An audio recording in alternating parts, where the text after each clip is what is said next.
The scream cuts through the quiet Georgia suburb at 3:47 a.m.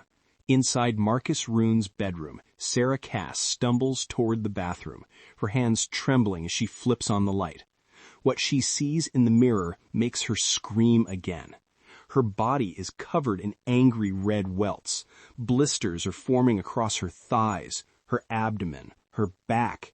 The skin looks like it's been doused in acid, burning from the inside out. "Marcus, something's wrong. Something's really wrong." Marcus, all 400 pounds of him, rushes in and freezes. His gentle giant frame fills the doorway as he stares at Sarah's skin in horror. Then he looks down at his own hands. They're covered in the same burns. "What the hell is happening?" he whispers. Hours later, paramedics wheel Sarah into Memorial University Medical Center in Savannah. The ER doctor, a 20-year veteran named Dr. Patricia Nord, takes one look and calls for backup. "In 2 decades of emergency medicine, I'd never seen chemical burns appear like this," she would later testify. "It was as if someone had weaponized a corrosive agent and painted it onto her skin. But how does a simple date night turn into a medical nightmare that looks like a chemical attack?" And when Detective Lisa Stevens started investigating, what she found wasn't just bizarre, it was calculated. Someone had planned this. Someone wanted Sarah Cass to suffer, and they'd used her body as the crime scene. The question that would crack this case wide open wasn't about Marcus Rune's size or what happened in that bedroom. It was much simpler and much more terrifying. Who knew where Sarah would be that night, and what were they willing to do to punish her for being there? What would you do if the person you once loved, the person you trusted most in the world, used that trust to track your every move, to monitor your texts, your dating apps, your location, and then use that information to hurt you in the most calculated way possible? If you're new here, hit that subscribe button because this case is going to make you question everything you think you know about the people in your life. 6 months before that horrifying morning, Sarah Cass was just trying to survive her divorce. At 34, she'd spent half her life married to Derek Cass. High school sweethearts, college graduation together, a decade of building what looked like the perfect life in Savannah. Her successful real estate career, his pharmaceutical sales position, their 10-year-old daughter, Emma. But perfection was a mask. Sarah's best friend, Melissa Torn, watched the marriage deteriorate in real time. He monitored everything, she would later tell investigators, her phone, her clothes, her friends. When Sarah wanted to have coffee with me, Derek needed to know where, when, and why. It wasn't love, it was control. The breaking point came 14 months before that fateful night. Sarah discovered hidden cameras in their home, in the bedroom, in the bathroom, everywhere. She filed for divorce the next day. The separation turned vicious. Derek fought for custody of Emma, claiming Sarah was unstable. He contested the settlement, refusing to accept that she'd get the house they'd built together. The divorce proceedings dragged on for 8 brutal months before the judge ruled heavily in Sarah's favor. The house, alimony, primary custody. Derek's lawyer would later say his client took the ruling very badly. By month 6 of their separation, Sarah was exhausted, lonely. She'd been alone for so long, sleeping on her friend's couch, then moving into a small apartment while divorce finalized. She'd forgotten what it felt like to be wanted, to be desired, to be anything other than a target in a custody battle. That's when Melissa convinced her to download the dating app. "You deserve to feel attractive again," she insisted. "You deserve to smile." Sarah created a profile, and 3 weeks later, she matched with Marcus Rune. If only she'd known that Derek was watching every single message. Derek Cass looked like the kind of guy you'd want your daughter to marry. At 36, he was successful. A pharmaceutical sales rep for Predo Pharmaceuticals, pulling him 6 figures. Well-dressed, charming at dinner parties, active in their daughter's school. Neighbors in their upscale Savannah subdivision thought he was the perfect husband. But behind closed doors, Derek Cass was suffocating his wife, one rule at a time. He needed to approve my outfits before I showed properties, Sarah told her divorce attorney. He tracked my mileage to make sure I went where I said I'd go. He'd show up unannounced at client meetings. He said it was because he loved me so much, because he couldn't stand the thought of losing me. When Sarah filed her divorce, Derek's mask slipped. The threatening voicemails started immediately. You'll regret this. You're destroying our family. I'll make sure you lose everything. His friends and coworkers saw someone different, a devoted father devastated by his wife's betrayal. Derek was heartbroken, a colleague would later say. He couldn't understand why Sarah wanted to leave. What nobody knew, not Sarah, not the divorce court, not even Derek's own lawyer, was what Derek had done 3 weeks before that night. He'd installed spyware on Sarah's phone. Every text message, every dating app conversation, every location ping. Derek watched it all unfold in real time from his new apartment across town. He saw Sarah create her dating profile. He saw her match with Marcus. He read every flirty message, every plan they made, every moment of happiness she was building without him.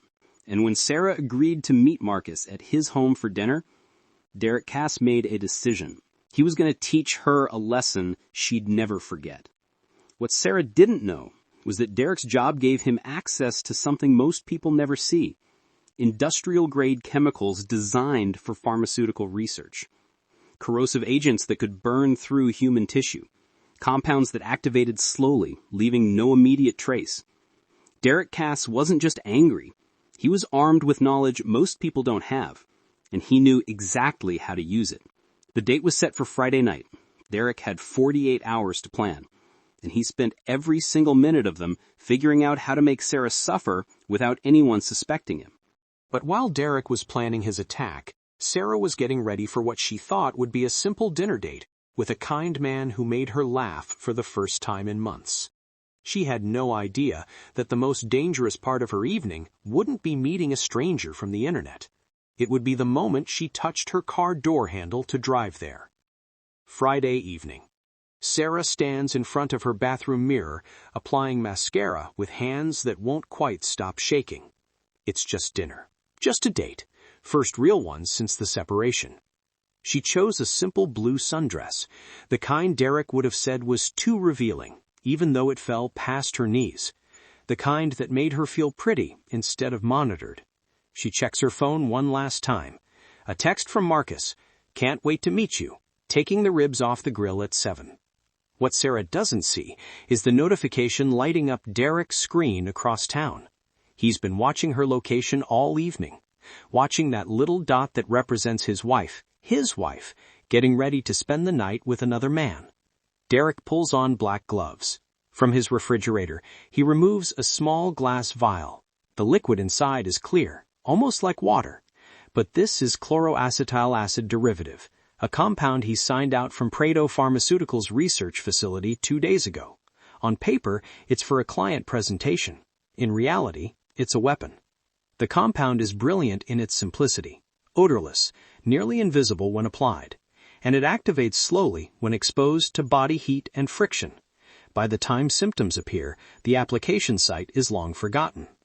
Derek has been watching Sarah's apartment complex for 3 hours, waiting for her to leave.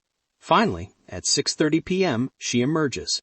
He watches her walk to her Honda Civic parked in the guest lot. The moment she disappears into the building to grab her purse, she forgot it, just like he knew she would, because Sarah always forgets her purse. Derek moves. He has 5 minutes, maybe less. He works quickly, a thin coating on the steering wheel, another on the interior door handle. He opens her purse, left momentarily on the passenger seat. Sarah always does this, unlocks the car, goes back for something, and applies the compound to her phone case, the device she touches constantly, compulsively, especially when she's nervous. The final touch, he sprays a fine mist onto the fabric of her dress, hanging in the back seat, her backup outfit. Sarah always brings a backup. He knows every single one of her habits. 4 minutes. He's back in his car, parked 3 spaces down, when Sarah emerges again. She slides into her Honda, touches the steering wheel, checks her phone. Perfect. Derek watches her taillights disappear down Aberarn Street. Then he drives home, microwaves a frozen dinner, and opens his laptop to watch her location ping arrive at Marcus Brune's address. He takes a screenshot, evidence that she was there, evidence for the custody hearing. If everything goes according to plan, by morning, Sarah will be in the hospital, and she'll have no idea how it happened. Marcus Rune's home smells like heaven. Hickory smoke and barbecue sauce, cornbread baking in the oven. He greets Sarah at the door with a warm smile that reaches his eyes. For a man who probably faces judgment about his weight every single day, Marcus radiates confidence. "You found the place okay?" "GPS did all the work," Sarah laughs, and realizes it's the first genuine laugh she's had in weeks. Dinner is everything he promised. Fall-off-the-bone ribs, mac and cheese that taste like his grandmother's recipe, because it is. They talk about everything. His restaurants, her real estate career before the divorce consumed it, their shared love of old movies and terrible reality TV. Sarah touches her phone twice during dinner. Once to check on Emma, staying with her mother for the night. Once to snap a photo of the food. "Melissa won't believe I'm actually on a date," she says. Each time she touches the phone, the compound absorbs deeper into her skin. After dinner, they move to his couch. A movie neither of them really watches, conversation that flows easily, naturally. When Marcus reaches for her hand, Sarah doesn't pull away. When she leans in to kiss him first, it feels like reclaiming something Derek had taken from her. Her own choices, her own desires, her own body. "You want to?" Marcus asks, and Sarah nods. In his bedroom, clothes come off. Sarah's sundress, the one Derek contaminated hours earlier, lands on the floor. She touches Marcus's face, his shoulders, his chest. He touches her back, her thighs, her waist. Every point of contact transfers the compound. Every moment of friction activates it further. The chemical reaction is already beginning, but it's silent, invisible. They feel nothing wrong. By midnight, they're both asleep. Marcus's arm draped over Sarah's waist, her head on his chest. Two people who had no idea that something was already burning beneath their skin. Sarah wakes to fire. Not actual flames, but that's what it feels like. Her thighs, her stomach, her back, all burning like someone's holding a blowtorch to her skin. She sits up too fast, and the movement makes it worse. Her dress. Where is her dress? She stumbled toward the bathroom, naked, disoriented, and slaps the light switch. The mirror shows her nightmare. Her skin is covered in welts. Angry, red, blistering welts that look like chemical burns. They're concentrated on her thighs, where the dress fabric touched her most, her abdomen, where she gripped the steering wheel, then touched herself, her lower back, where she leaned against the car seat. "Marcus!" The scream rips from her throat. "Marcus, something's wrong!" He crashes through the doorway, sees her reflection, and his face goes white. Then he looks down at his own hands. His palms are covered in the same burns. His chest, his stomach, everywhere he touched Sarah, the skin is blistering. Marcus backs against the wall, staring at his hands like they belong to someone else. Sarah is hyperventilating now. Did you put something on me? What did you do?" "I didn't do anything. Sarah, I swear to God, I didn't." But she's not listening. She's seeing the burns, feeling the agony, and her mind is racing through possibilities. Something in his bed? His sheets? His soap? Marcus grabs his phone with shaking hands. "I'm calling 911. Just don't move. Don't touch anything else." The 911 operator's voice crackles through the speaker. 911, what's your emergency? I need an ambulance. My date, she's covered in burns. I have them too. I don't know what happened. We were just sleeping and... Sir, I need you to stay calm. What's your address? While Marcus gives the address, Sarah slides down the bathroom wall, clutching her knees to her chest. Every movement sends fresh waves of pain through her body. She touches her phone, still on the bathroom counter where she left it, to text Melissa. The phone case burns her fingers. She drops it, watches it clatter into the sink. That's when the first seed of doubt plants itself in her mind. Something's not right about this. Something beyond Marcus, beyond this house, beyond this night. But the pain's too overwhelming to think clearly. All she can do is wait for the ambulance and pray that someone can explain what's happening to her body. Outside Marcus's house, 3 streets away, Derek Cass sits in his car. He's parked where he can see the ambulance lights when they arrive. His phone shows Sarah's location pin, still at Marcus's address. He watches, he waits, and when the ambulance finally screams down the street, lights flashing red and blue against the quiet suburban homes, Derek smiles. "Should have thought twice before humiliating me," he whispers to the empty car. Then he drives home, climbs into bed, and sleeps like a baby. The paramedics who arrived at Marcus Rune's home that night thought they were responding to a domestic violence call, maybe a sexual assault, maybe something thrown during a fight. What they found was something none of them had ever seen before, and when the hospital ran the toxicology screens, the results would point investigators toward a suspect no one was looking at, because everyone assumed the danger came from the 400-pound stranger Sarah met online. No one suspected the real threat had been watching her all along.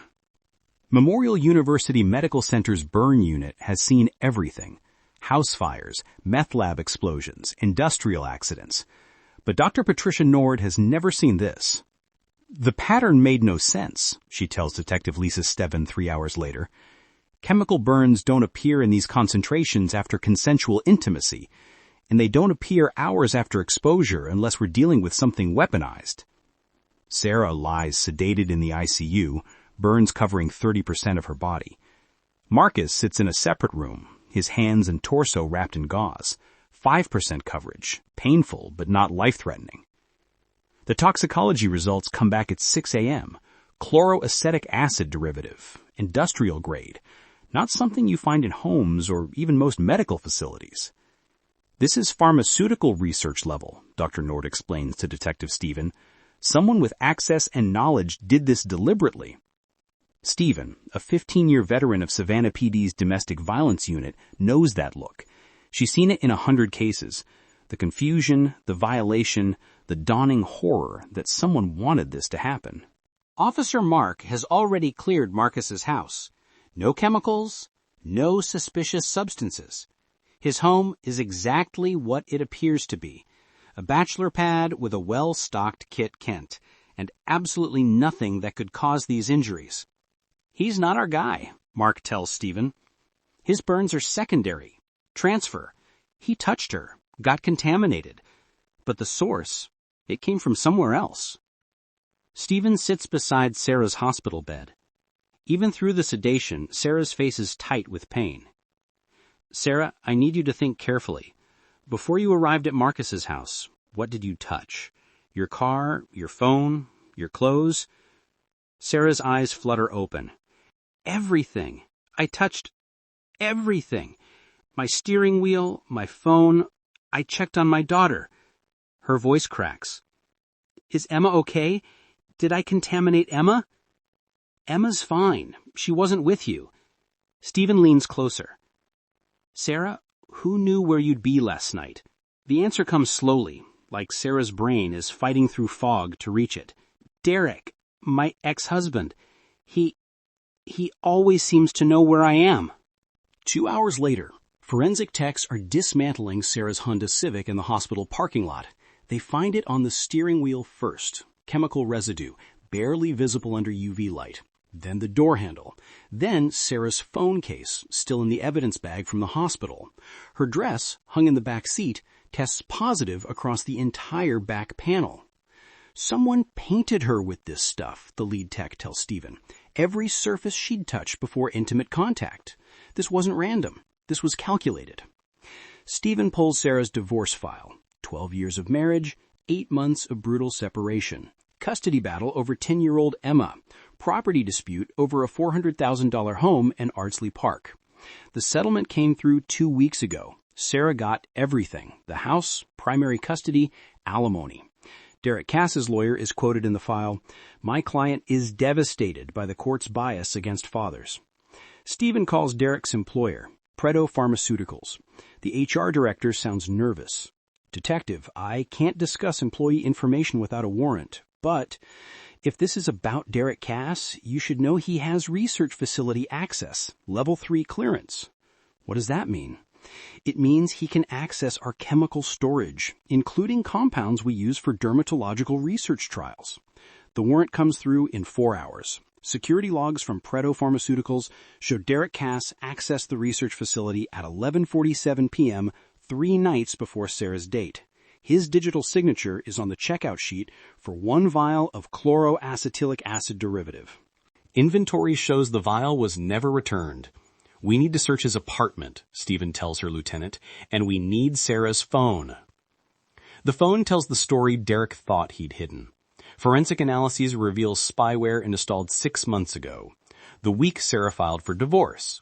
Every text message, every dating app conversation, every GPS location, all feeding to an email address registered to Derek Cass. He'd seen Sarah match with Marcus. He'd read every message between them. He knew exactly when and where Sarah would be that Friday night. And the building security footage confirms what Stephen already suspects. Derek Cass entering Sarah's apartment complex at 6:15 p.m. Friday evening, leaving at 6:34 p.m. 19 minutes. Just enough time. Sarah's apartment manager provides the final piece. Mr. Cass still has a key from when they lived together. She asked me to change the locks, but we hadn't gotten to it yet. Stephen closes her case file. The evidence is overwhelming. Derek Cass didn't just assault his ex-wife. He'd tracked her for months, weaponized industrial chemicals, and executed a plan designed to hurt her without anyone suspecting him. He'd almost gotten away with it. The only reason he didn't? He underestimated how quickly chemical burns would appear, how severe they'd be, how obvious it would become that this wasn't an accident or a stranger's crime. Get me an arrest warrant, Stephen tells the DA's office, and make it ironclad. This son of a bitch thought he was smarter than us. The arrest happens at Derek's pharmaceutical office, Tuesday morning, 9:15 a.m. He's on a sales call when Detective Stephen walks in with 2 uniformed officers. Derek sees them, and his face goes carefully blank. The same mask he wore through divorce proceedings, through custody hearings, through every moment someone might be watching. Derek Cass, you're under arrest for aggravated assault, attempted murder, stalking, and illegal wiretapping. This is ridiculous. Derek's voice is calm. Too calm. I haven't done anything wrong. You accessed pharmaceutical research chemicals 3 nights before your ex-wife was burned with those exact chemicals. You installed spyware on her phone. You entered her apartment the night of her date. We have you on security footage. Something flickers across Derek's face. Not panic, annoyance. Like he's frustrated by a miscalculation, not the fact that he's been caught committing a crime. I want my lawyer. In his apartment, investigators find the laptop. Search history shows queries dating back 2 weeks.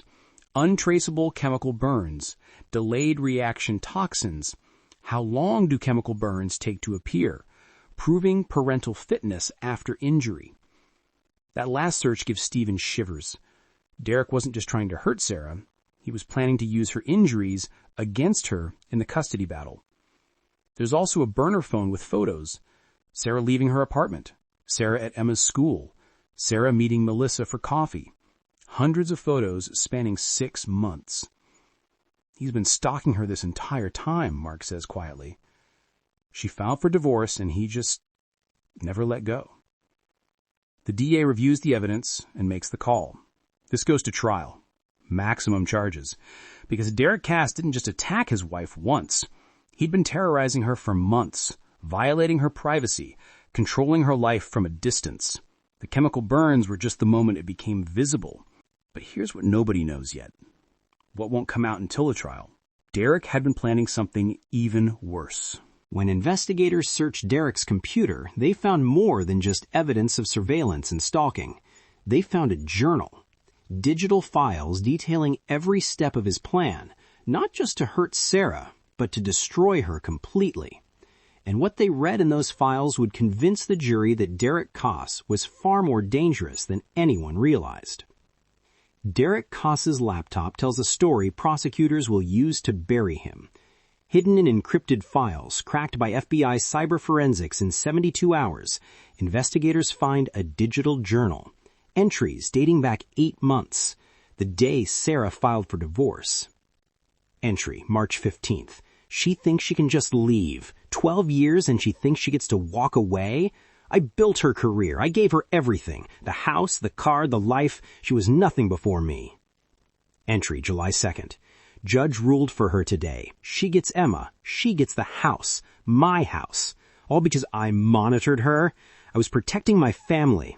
But now they call me controlling. They call me abusive. She made them believe her lies. Entry, September 18th. Sarah downloaded a dating app. I can see everything. The spyware works perfectly. She's talking to multiple men, flirting, planning dates. While Emma asks why Daddy doesn't live at home anymore, Sarah's out there acting like a whore.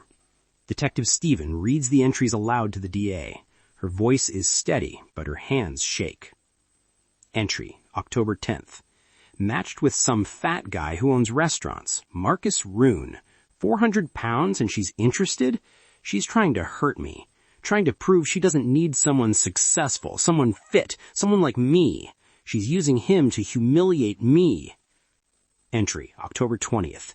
They're meeting Friday. His place. Dinner. I know how this ends. She'll sleep with him. She'll give herself to some stranger while I sit in this apartment alone. But she won't get away with it. I've been researching. I have access. She wants to betray me? Fine. Let's see how her dating life goes when she's covered in scars. The journal details everything. The chemical he chose, chloroacetic acid derivative, selected specifically because it causes permanent scarring. The application method, surfaces she'd touched before intimacy, ensuring transfer during the act itself. The timing, late enough that symptoms wouldn't appear until she was already home, making the source impossible to identify. But the most damning entry comes after the attack. Entry, October 23rd, 4:17 a.m. Ambulance just left Marcus's house. It worked. Better than I planned. By morning, everyone will think it was him. Some disease from his weight, some infection from his dirty house, and Sarah will be scarred. Permanently. No man will want her now. She'll spend the rest of her life alone, marked, ruined, just like she ruined me. Derek had miscalculated only one thing, modern forensic science.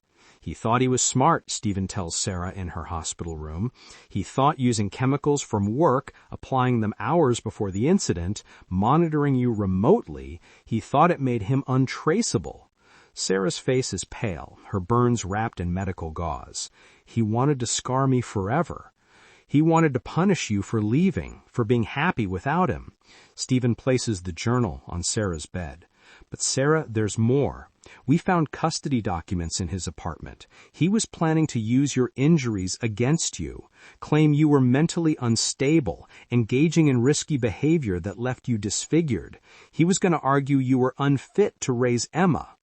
Sarah closes her eyes. Tears slip down her cheeks. He was going to take my daughter? He was going to try, but now he's facing 25 years minimum.